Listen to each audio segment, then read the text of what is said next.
কি হলো? তুমি আলমারিটা দেখতে পাচ্ছ? হ্যাঁ দেখতে পাচ্ছি তো। আমি দেখতে পাইনি।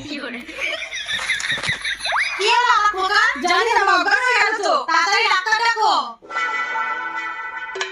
কি করে হলো এটা? আপনি এই আলমারিটা দেখতে পাচ্ছেন? হ্যাঁ, ও দেখতে পাইনি। ডাক্তার ম্যাডাম কি বলছেন? I am very sorry. মা, আমার কি হবে? আরে না না, আমি ব্যাগ আনতে ভুলে গেছি, তাই বললাম। আমি এখানে কেন? তুমি কে গো সুন্দরী? আমি ডাক্তার। ও কি গো, তুমি ঠিক আছো? তুমি কে গো আন্টি? ছি ছি ছি ছি ছি ছি, মিছে বলে কি? আরে আমি তোমার বউ। ছোট খোকা কি হয়েছে তোর? আরে দিদা কেমন আছো? আপনারা একটু শান্ত হন, মাথায় লেগে বাচ্চা মেমোরি হয়ে গেছে, ওষুধগুলো খাওয়ান, ঠিক হয়ে যাবে। হে ভগবান।